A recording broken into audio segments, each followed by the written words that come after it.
Hello everyone. 20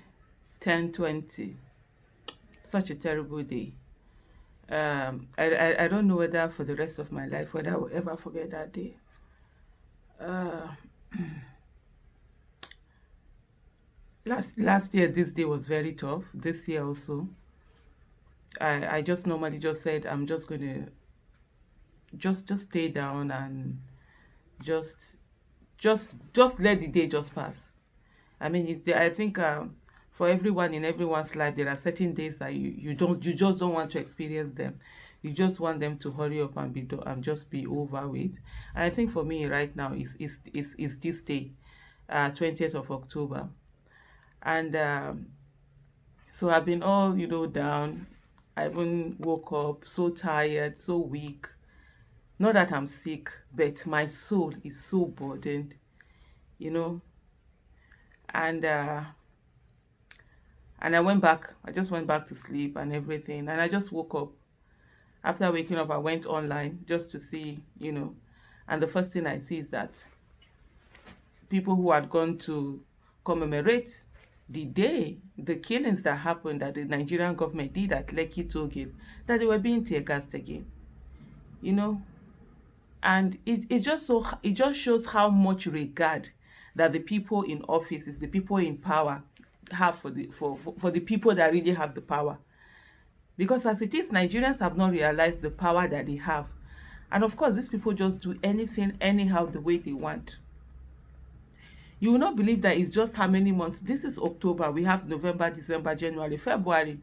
We have 4 months to the elections.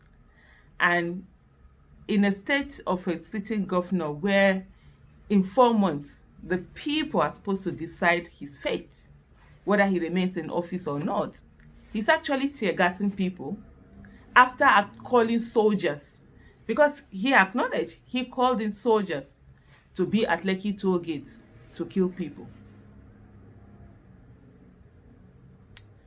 That's how much regard they have for citizens. They don't care. So if at this 4 months to election in Lagos State, this is being done, what will happen if after election, when he has 4 years, that he owes nobody nothing? It's crazy. I mean, honestly, before Sanwo-Olu, we used to envy protesters in Lagos. Before the coming of Sanwo-Olu, we used to envy protesters in Lagos as from 2014. I don't know about before then, because honestly, like I always say to people, I zoned out of Nigeria. That's the kind of person I'm. If I don't want to, it's either I'm into something 100% or I'm out 100%. I zoned out of Nigeria. Most of the things that happen in Nigeria prior to 2014, I don't even know about them. It's after 2014 that I started becoming aware of them. And I must say this. We used to be so envious of Lagos State people, especially when we're doing the Bring Back Our Girls, movement and subsequent protests. They will do their protests. Nobody harasses them. Nobody tear gas them. Most of the time, they even go and meet their governor. A lot of times, whether it was Bring Back Our Girls protest or other protests, is it Alausa they call it or something? They will go there. They will meet their governor. We in Abuja, we're always being tear gassed. We're always being chased away. We're always police hoodlums were being used on us, brought in by government vehicle to beat us up.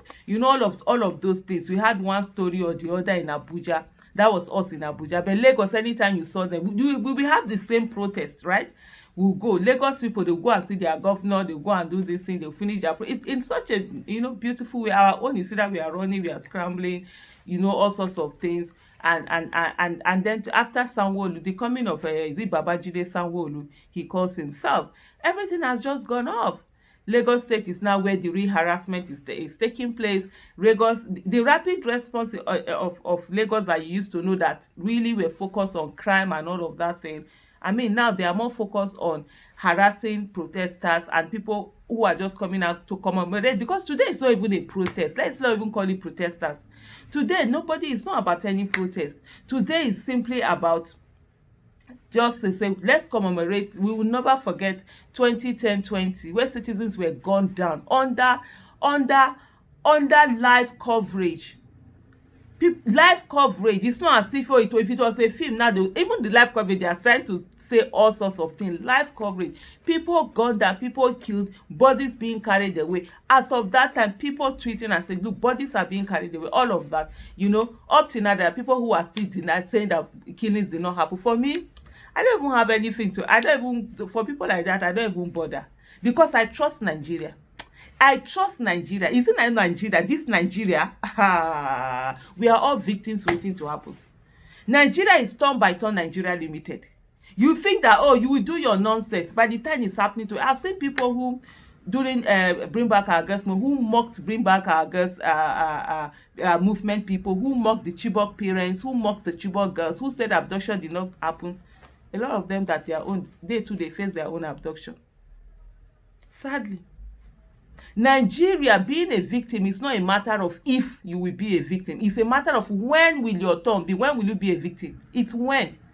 Because the victim card is going round. One by one by one. It's going round. It is who's next. So if it falls on you, you just collect it.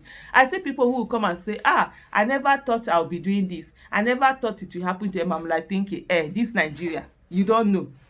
It is your waiting. When you see it happens to somebody, you just say, when is my turn? Get your mind prepared, because it's Nigeria. Turn by turn Nigeria Limited is going around. Whether you deny it or you don't deny it, time will come that your own too will be denied by some people who are as monstrous. There's that capacity. Is it not Nigeria? Other Babajide Sanwo-Olu today again, they are tear-gassing people who came out to commemorate that memorial, the killings by soldiers. Innocent protesters who simply came out and said, don't kill us. Tell me, what did the NSAS protesters do wrong? They said, don't kill us. That was it. You brought talks. It wasn't enough. Talks. Even the one in Kubwa.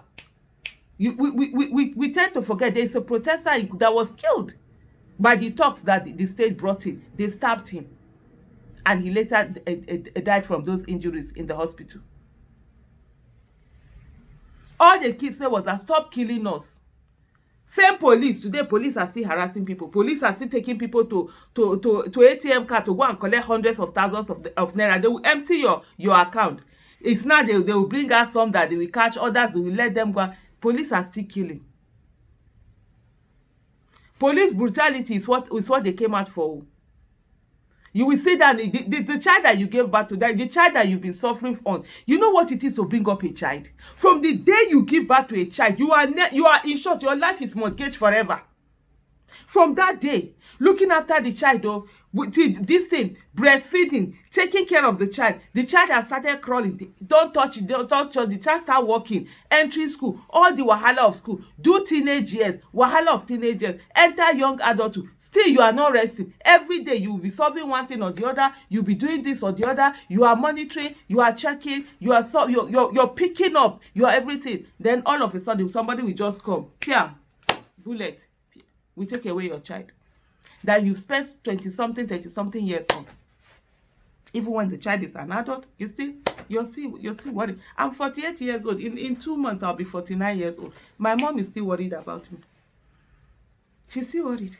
She will call. Have you done this? Have you done that? Even right now, the other day, my dad called me. I was in Lagos. You know, Lagos people, please. You know the way the police there. This don't be the way they will come out. Don't let them kill you. This, that.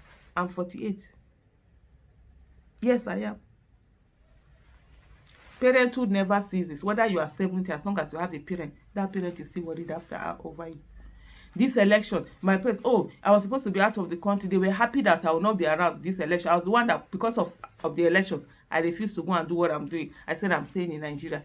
All of it, even the other day, I could hear my mom, her voice was low. I knew it was nothing other than the fact that I am in Nigeria during this election, and they are afraid of the violence.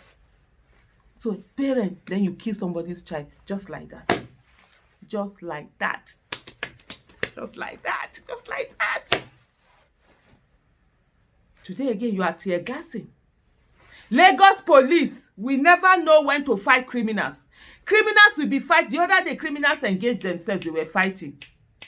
That was how the criminals that they brought in went after them after that 2020, and then up to today they are trying to blame protesters, NSAS protesters. It was never NSAS protesters. It was the thugs that they brought in that turned on them. Thugs were fighting the other day. Just this was how you saw police by the side, not doing anything. But when it is innocent protesters or people who are commemorating the killings, that's when police will come. Even yesterday, they tear gassed people living with disabilities that were protesting their unpaid, whether it's salaries or wages or something like that. They went after them. What kind of inhumane beings are you to tear gas people living with disability? People that you see that they can't even run, even walking. It's some of I saw it on crutches. I just like Nigeria just breaks you every day. Such monstrous people giving power in all sorts of places. Later, those police people, one thing or the other we do that, they will come out, they will be looking for the sympathy of people. Sure, we are all here. Wear that uniform. Bad governance does not know whether you wear uniform or not. Bad governance does not know whether you support their bad governance or not. It will affect all of us. It's turn by turn Nigeria Limited. It is. This election is an election of survivor. It's an election of survivor. I've said it before. This is not the time. Whatever we do, we must ensure that we get it right. People who have behaved badly must never be rewarded with another term. When people behave badly, show them. What Sanwo-Olu is doing in Lagos, it's more than behaving badly. 4 months to election, they are still tear-gassing people. So when they come into office, what will they do? When he knows that he owes nobody nothing he can do and undo, because they feel that the Lagos people don't matter, Nigerians don't matter, they are not the ones who vote. That's what they always be feeling. But now there's an awakening, and that awakening came from that NSAS, that killing. That awakening will continue. That blood that was spilled will not be in vain. The justice for all those people that were killed will be a better Nigeria that we must ensure happens, where there's good governance, accountability, and transparency, so that never again with citizens just protesting come out and be killed. Never again. Never again. Never again.